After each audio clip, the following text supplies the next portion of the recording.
My wife said, "Let's put our marriage on pause," right before her 3-week business trip to Tokyo. She thought I would stay home, feeling lost and waiting for her like an abandoned puppy. But when she came back from that pause, she discovered I had hit play on an entirely new life without her. She dropped it on me during dinner, not at some upscale restaurant where the atmosphere might have softened the blow. No, we were at the kitchen table in our suburban home outside Chicago on a Wednesday night while eating Chinese food takeout. "I think we should put our marriage on pause," she said, poking at her chow mein as if she had just suggested pausing a television show. I set down my fork. "Put our marriage on pause. Just for 3 weeks while I am in Tokyo for this business trip." She did not even look up from her plate. "I think we both need some space to see things more clearly." Space. That word people use when they want freedom without any real consequences, when they want to keep one foot in the door while testing the waters elsewhere. See clearly about what exactly? I kept an even tone. She finally looked at me, and I saw it, that flash of irritation because I had asked a follow-up question instead of simply accepting her terms. "Us. This marriage. Whether we are still happy. Are you happy?" I asked. "I do not know. That is the point." She stirred her food. 3 weeks apart will give us clarity." Clarity. Another word that sounds profound but means absolutely nothing. I leaned back in my chair and watched her. This woman I had been married to for 6 years. When had she become a stranger?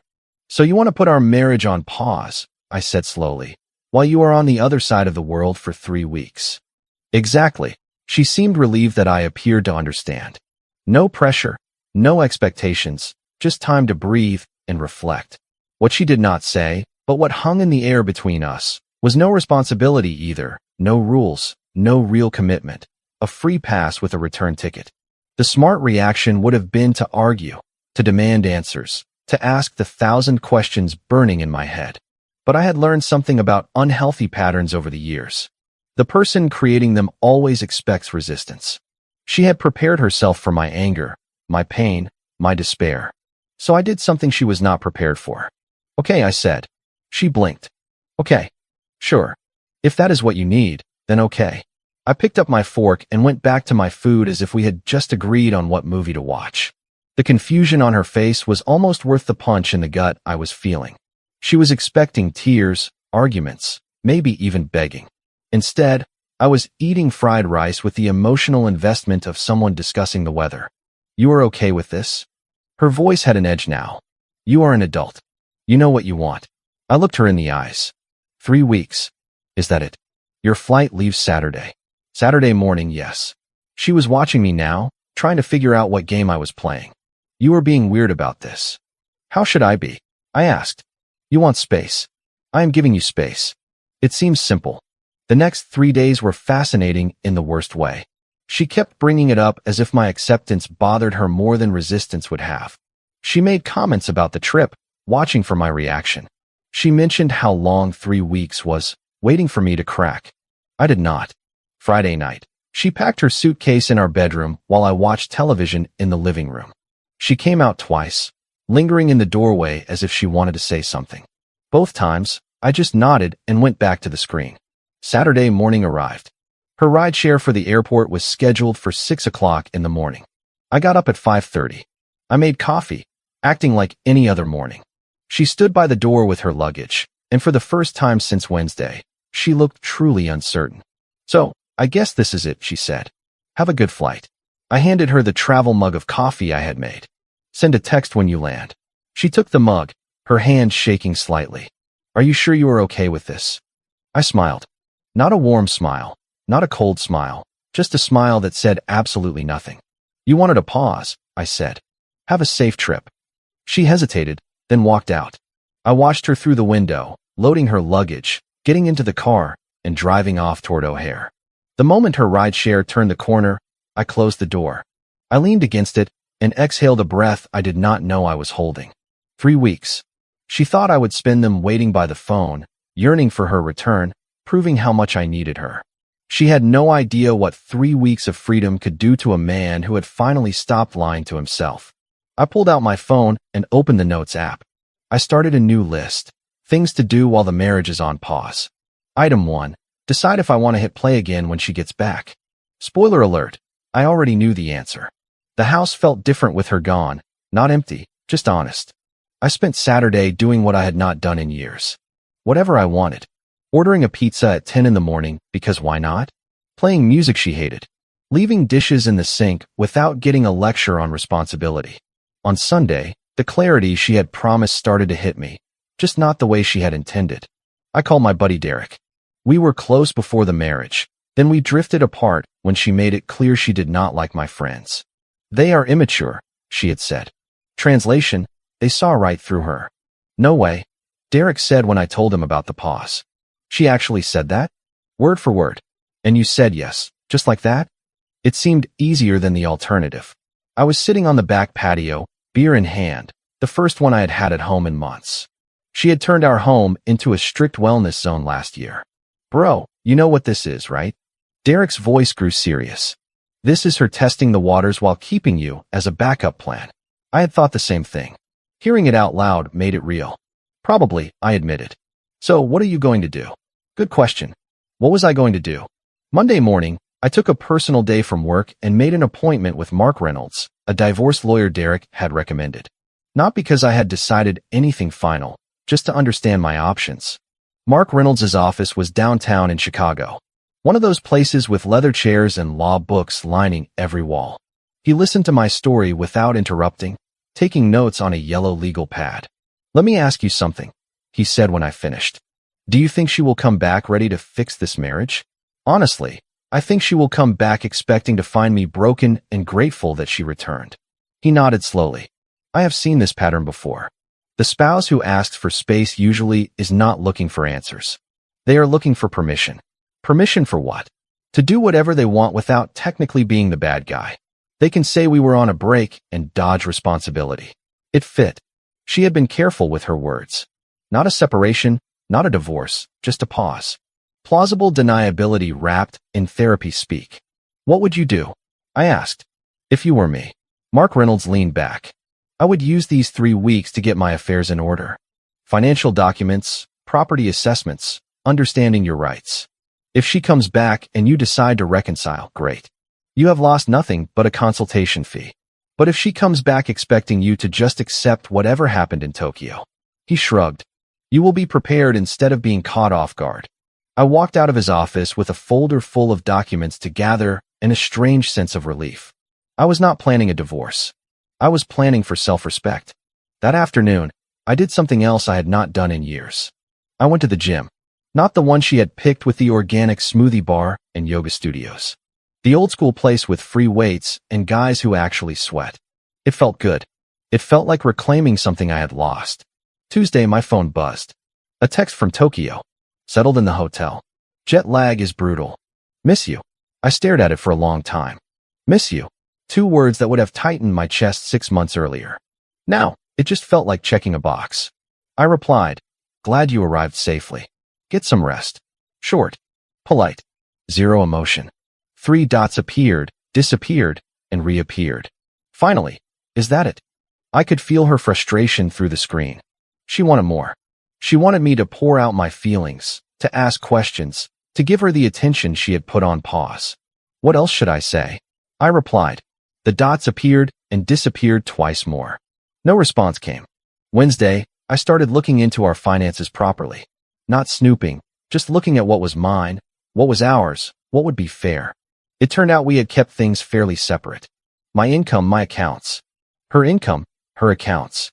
A joint account for bills. It simplified things. It made things clearer. Thursday, she video called at 8 in the evening my time, which meant Friday afternoon for her. I answered. She was in what looked like a hotel room, looking professional but tired. Hey, she said. I have not heard much from you. I have been busy. How is Tokyo? Interesting. The meetings are intense. She paused. I have been thinking a lot about us, and I guess I expected you to be more upset about this break. I almost laughed. You wanted me to be upset? No, just. You are acting like it does not matter. You asked for space. I gave you space. Did you want me to handle it differently? She looked frustrated. You are being weird. Distant. I am respecting your boundaries, I said calmly. It is what you wanted.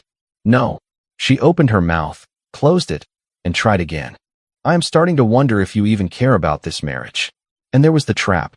If I said I cared, I would be the desperate husband she could manipulate. If I said no, I would be the bad guy who gave up without trying. I care about being in a marriage where both people want to be there, I said. Do you want to be there? That is what I am trying to figure out. Then figure it out. That is what these 3 weeks are for. I kept a neutral tone. You have 2.5 weeks left. Use them. We ended the call shortly after. She looked more confused than when we started. Friday night, Derek came over, bringing beer and burgers. You look different, he said, watching me over his food. Different how? Like you were sleeping better. I was sleeping better. No walking on eggshells. No wondering what mood she would be in. No overanalyzing every word for hidden meanings. This break, Derek said. Do you think it is going to be permanent? I took a long sip of beer. I think she wanted permission to do whatever she wanted while keeping me as an option. But here is what she did not plan for. What is that? Me realizing that I am an option too, and that I might decide to exercise my options. Derek raised his beer. About time, brother. We clinked our bottles. The first week without her was ending, and I had discovered something she probably never wanted me to find. Life without constant unhealthy patterns was actually really good. 2 more weeks until she came back expecting to find me grateful and broken. She was going to be very disappointed. The second week started with a shift in her texts. They came more frequently now, more probing. Went to this amazing dinner last night, rooftop restaurant overlooking the city. Wish you could have seen it. Translation, I am having experiences without you. Jealous yet? I sent back a thumbs up. That was it. Just a thumbs up. 10 minutes later, that is your response. Looks nice, I typed. Have fun. Radio silence for 6 hours. Then, what have you been up to? I could have lied. I could have made her think I was miserable. Instead, I told the truth. Went to the gym this morning, grabbed lunch with Derek. Pretty standard week. The reply came fast. Derek? Since when are you hanging out with Derek again? Since you are not here to tell me he is a bad influence, I thought. We got burgers, talked about stuff. What stuff? I stared at my phone. This was the woman who wanted space to see things clearly, now interrogating me about a lunch with a friend. Just life stuff. How are your meetings going? Changing the subject. She did not like that. Fine. But seriously, you and Derek have not talked in like 2 years. 3 years, I corrected. And whose fault is that? I regretted sending it the moment I hit enter. Not because it was not true, but because it revealed I was clearly dwelling on the past. She did not reply for the rest of the day. Tuesday, I signed up for a woodworking class at the local community center. Something I had mentioned wanting to do years ago. Back when we first got married, she had shut it down. We cannot afford hobbies right now, she had said, while booking her 3rd spa day that month. It turned out we could afford hobbies just fine. I could afford hobbies just fine. The class was on Tuesday and Thursday nights.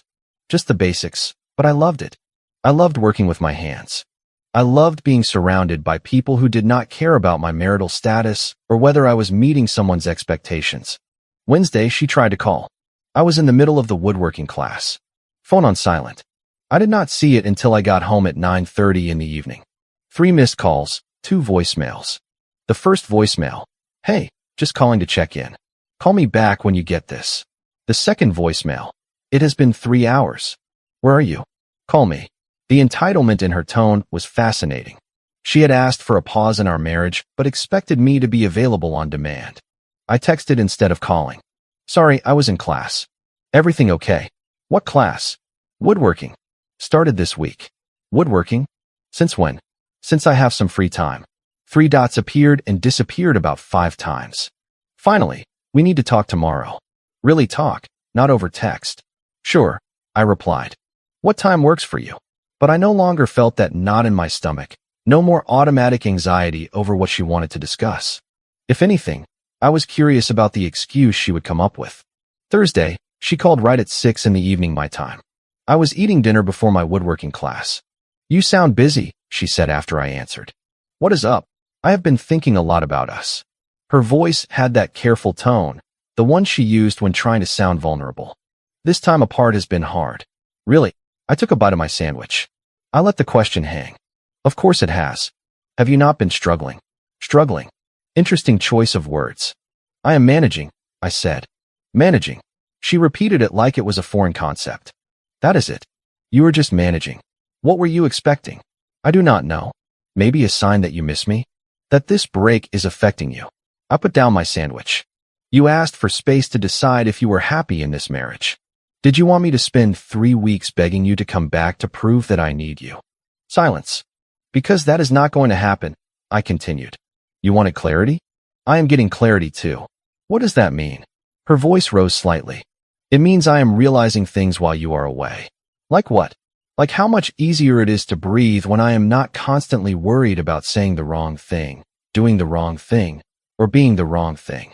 More silence. Then, that is not fair. Is it not? When is the last time I did something for myself without checking with you first?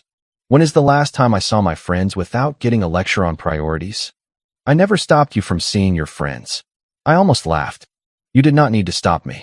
You made it so miserable every time I did that it was easier just not to. I cannot believe you are saying this. Her voice cracked slightly. I thought this time apart would help us, and you are using it to build a case against me. I am not building anything. I am just seeing things clearly for the first time in years. So what? You are done? You have given up on us. I have not given up on anything, I said calmly. But I am not going to pretend the last few years have been healthy just because it is uncomfortable to admit. She was crying now. I could hear it in her breathing.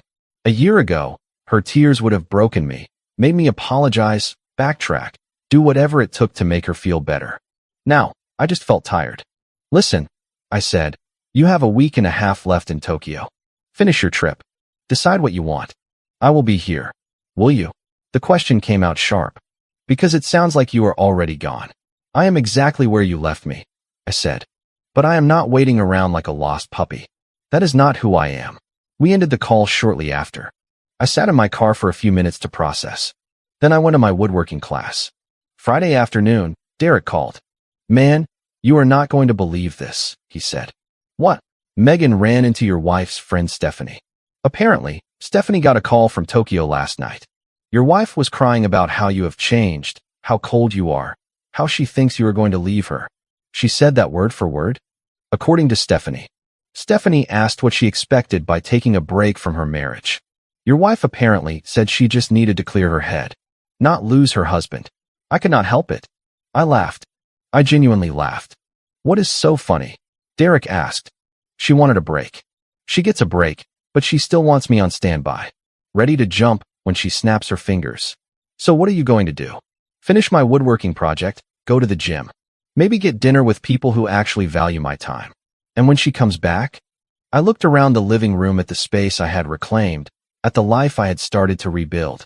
When she comes back, she is going to find out that pressing pause gave me time to realize I do not need to hit play again. Derek was quiet for a moment. You sound different, man. Stronger. I feel different, I admitted. Turns out 3 weeks without unhealthy patterns does wonders for your mental health. That weekend, her texts became almost frantic.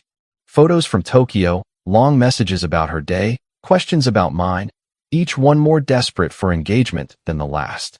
I replied to them all, short, emotionally neutral. And with every brief response, I could feel her panic growing from 5,000 miles away. 9 days left until she came home. 9 days for her to realize that the break she had asked for had become the space I needed to find myself. And there was no going back.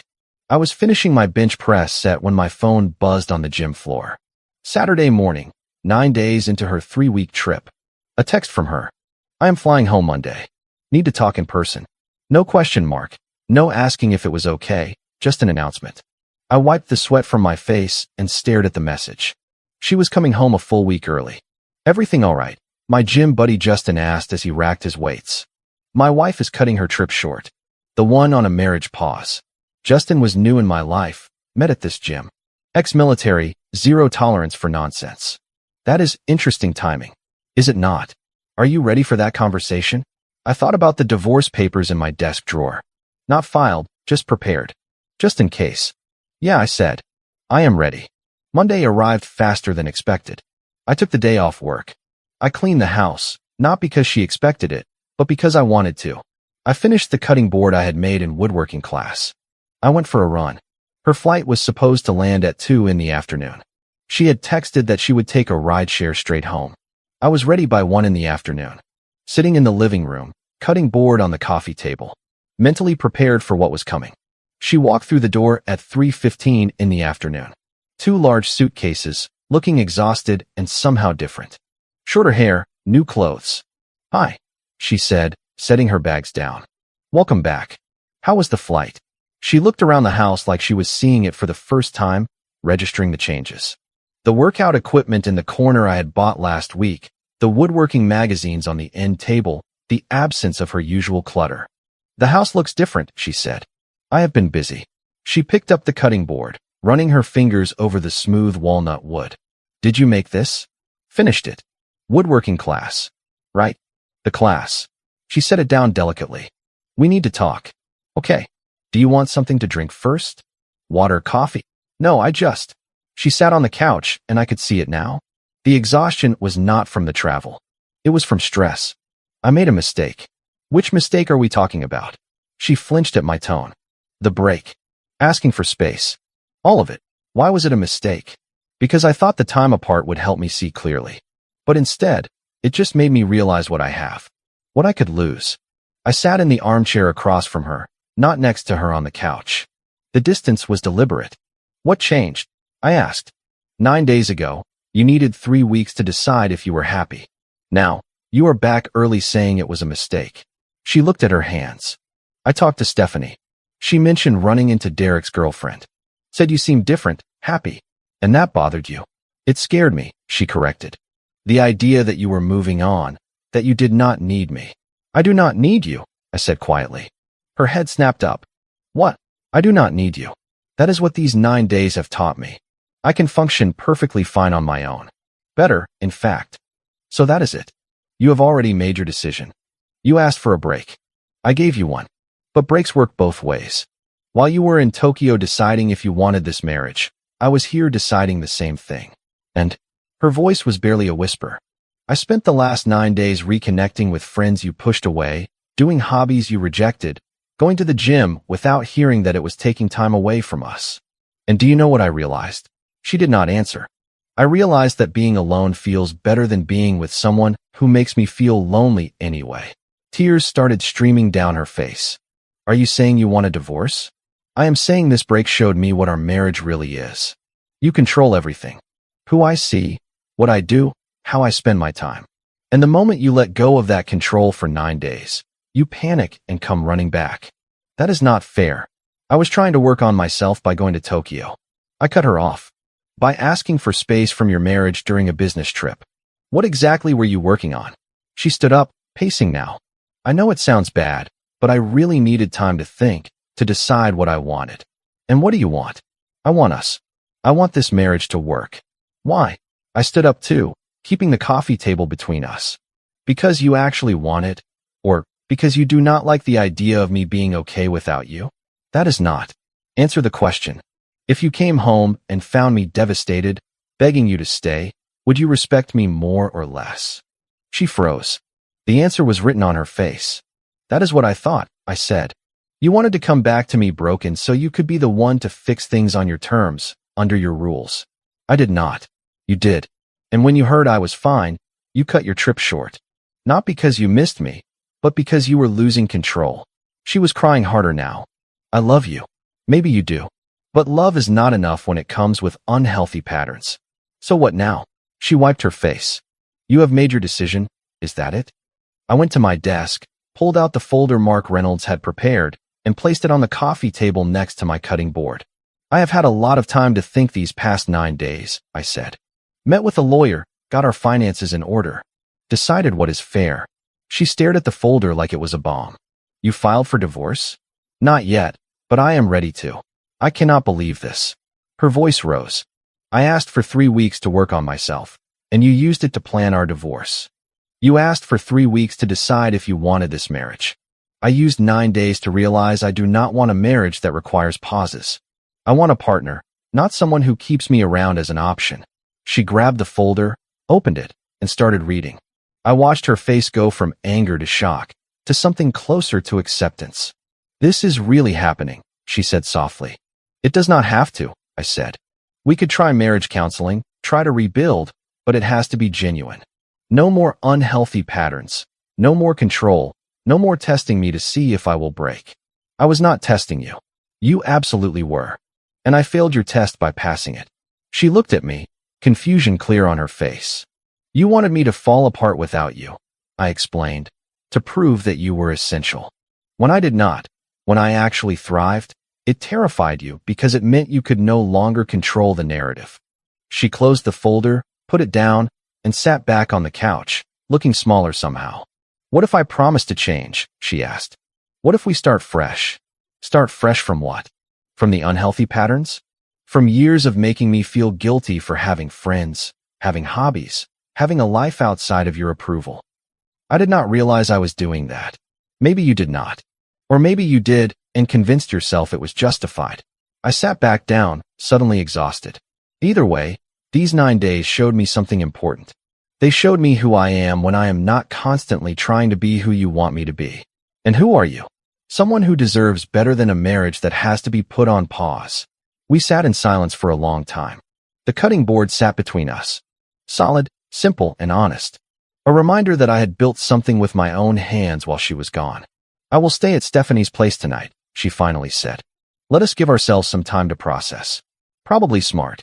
She gathered a few things, threw them into an overnight bag, and stood at the door just as she had 9 days earlier, but everything was different now. I really did miss you, she said softly. I believe you. But missing someone and respecting them are two different things. She left without another word. I sat on the couch, picked up my cutting board, and ran my hands over the wood I had shaped. Finished. She had asked for a break, expecting to find me broken when she hit play again. Instead, she had found someone who had learned to stand alone, and that changed everything. I poured myself some coffee. I did not offer her any. What do you mean? She asked. You are making me out to be some controlling person when all I did was ask for space to think. Is that all you did? I leaned against the counter.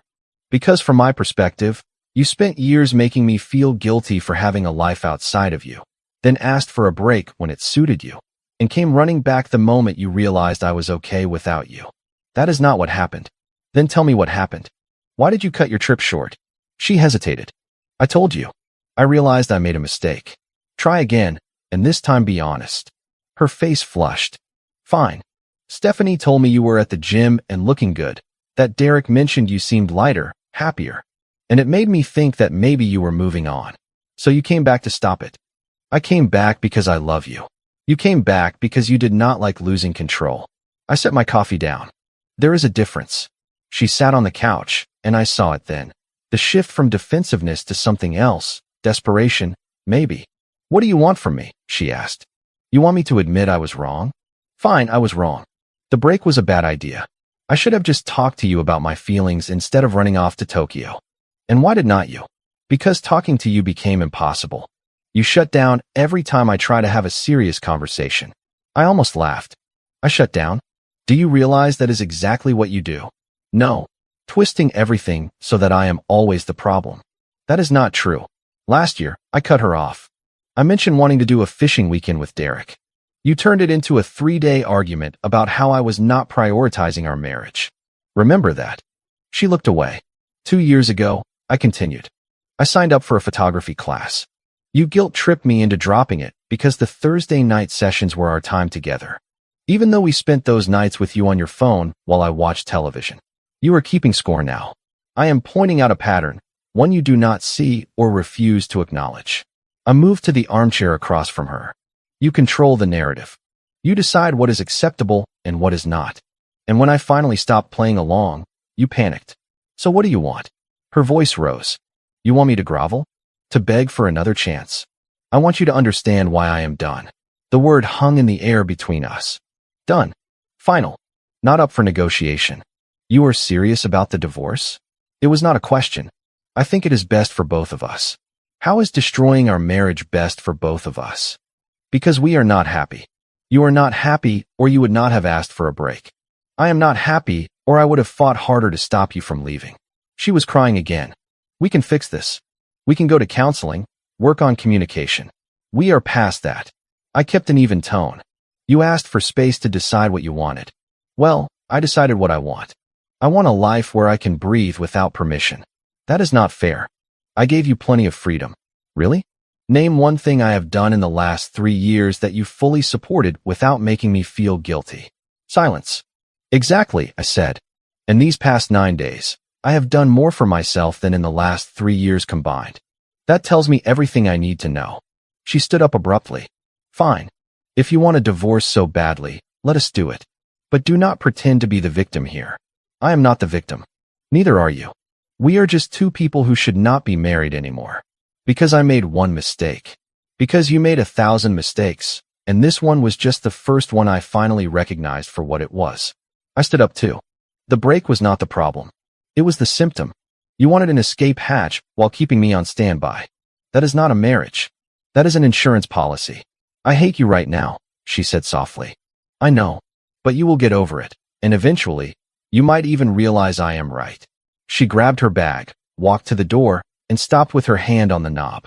I am going to tell everyone that you gave up on us, she said. That you threw away 6 years without even trying to fight for it. Go ahead. Tell them whatever you want. The people who really know me will see the truth. And what truth is that? That I spent 6 years fighting for a marriage while you spent 6 years taking it for granted. The break was just you finally admitting what I had felt for years. She slammed the door on her way out. I stood there for a moment, then took out my phone and called Mark Reynolds. I am ready to file, I said when he answered. Are you completely sure? Completely. I will have the papers ready by Friday. Can you come in to sign them? I will be there, I said. She started calling, leaving voicemails ranging from anger to apologies to bargaining. I listened to each one, but did not reply. The last one came at midnight. I know you probably will not answer, but I need you to know something. I really do love you.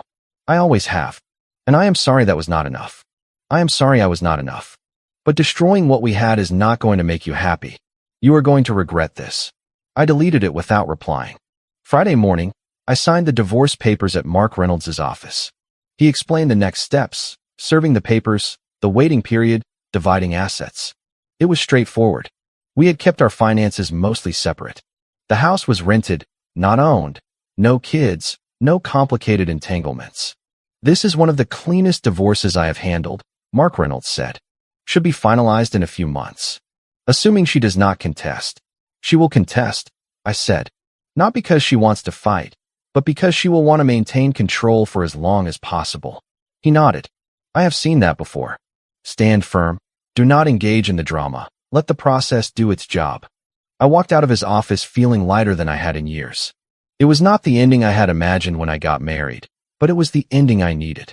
That evening, Derek came over with pizza and beer. How are you holding up? He asked. Better than I thought. Any regrets? I thought about it. Really thought about it. No, I finally said. My only regret is not doing it sooner. She has been texting Stephanie, Derek said, asking about you. If you were seeing anyone, if you seemed upset. What did Stephanie tell her? That it was none of her business and she should focus on herself. I smiled. Stephanie is a good person. She is. And so are you, brother. Do not forget that. We ate the pizza and watched a game, and it felt normal. Like before, when life was not a constant negotiation. My phone buzzed around 10 in the evening. A text from her. Can I come get the rest of my things tomorrow? What time works for you? I replied, noon. I will be there. Saturday at noon? She arrived with Stephanie carrying boxes and bags. I stayed in the living room while they packed up her things from the bedroom. It took about an hour. When they finished, Stephanie took most of the boxes to the car while she stood in the doorway one last time. This is really happening, she said. Yes. I keep thinking I am going to wake up and we will still be married. Still together. We are still married, I pointed out, just not for long. You seem so calm about this. I am calm about this. It is the right decision. She shook her head. I will never understand how you can just turn off your feelings like that. I am not turning them off. I am just choosing not to let them control me anymore. She left without saying goodbye. Stephanie gave me a sympathetic look on her way out. I closed the door, looked around the house. It felt emptier now, but not in a negative way. More like space had opened up, room to breathe, room to become who I was meant to be before I spent 6 years shrinking myself to fit into someone else's vision. My phone buzzed. A text from Justin at the gym. Bench press session tomorrow morning. I will be there, I replied. Another text, this time from the woodworking instructor. Starting advanced class next month. Interested? Absolutely. I sat on the couch with my coffee. Looked at my cutting board on the table. Thought about the man who had agreed to a marriage pause 9 days earlier, expecting to spend 3 weeks miserable and lost. That man was gone. In his place was someone who had learned that sometimes the best thing you can do for yourself is to let go of what is holding you back. Even if that thing is a marriage you thought you wanted, especially if it is a marriage that stopped serving you years ago. The divorce would be final in a few months. But I was already free. 4 months later, the divorce was final. She had contested it first, dragging it out for 6 weeks with lawyers and negotiations. She wanted alimony, even though she earned more than me. She wanted half of everything despite our prenuptial agreement. Eventually, her lawyer probably told her what mine already knew. She had no case. The final hearing took 20 minutes. The judge signed the papers. We left the courthouse through different exits. I never saw her again after that day. Life moved on in ways I had not expected. The woodworking hobby became a side hustle. I started selling cutting boards and small furniture online. Nothing huge, but enough to fund more tools and classes. Justin and I became real friends. Hitting the gym 4 times a week, he introduced me to rock climbing. Turned out I was decent at it. Derek and Megan set me up on a few dates. Some went well, others did not. I was not in a rush. For the first time in years, I was comfortable being alone. 6 months after the divorce, I ran into her at a coffee shop downtown in Chicago. Pure coincidence. She was with someone, a guy in a suit looking polished, corporate. She saw me and froze. I nodded, kept walking to place my order. Wait, she called out. I turned. Hi, how are you? She asked, leaving the guy in the suit at their table. Good. You. I am good. This is weird, huh? A little. Awkward silence. She looked different, older somehow, or maybe just tired. I heard you are doing woodworking now, she said. Selling stuff online? Yeah, it is going well. That is nice. I am glad you found something you enjoy. Another pause. The guy at her table was watching us. I should get back, she said. But I am glad you are doing well. Really? You too. She walked away, and I ordered my coffee. I sat by the window, watching people walk by. My phone buzzed. A text from Justin. Climbing gym tonight. Absolutely, I replied. I thought about what she had said, that putting the marriage on pause was supposed to give us clarity. She was right about that. It just had not given us the clarity she expected. She thought she would come back and find me waiting, grateful, ready to accept whatever terms she set, ready to go back to being the person she had molded me into. Instead, she had come back to find someone who had hit play on an entirely different life. A life without unhealthy patterns, without guilt, without constantly seeking approval. A life that was truly, honestly mine. I finished my coffee and headed to the climbing gym. Justin was already there, geared up and ready. Good day, he asked. Yeah, I said, meaning it. Actually, yes. We climbed until my arms burned and my mind was clear. And somewhere in Tokyo, or maybe in that coffee shop, or maybe nowhere at all, the woman who had asked for 3 weeks to decide what she wanted was probably still trying to figure out what went wrong. But that was no longer my problem. I had decided what I wanted during those 3 weeks, and it turned out what I wanted was simple: freedom, respect, a life lived on my own terms. She had given me the space to find that, and I had never looked back. Comment. This story really made me pause and reflect, and I hope it did the same for you. Your self-respect is something worth protecting every single day. Learning to set healthy boundaries can change your life in the best way. Giving yourself space often leads to the healing you didn't know you needed. Taking full responsibility for your own happiness is a true sign of growth. Remember that you deserve kindness, especially from yourself. Choosing peace over chaos is one of the strongest decisions you can make. I hope this encourages you to look at your own life with honest eyes. You are capable of building something much better for yourself. Thank you for watching, and always remember to choose yourself with love and respect. If you like the stories, don't forget to leave a comment and support the channel by subscribing. See you in the upcoming stories.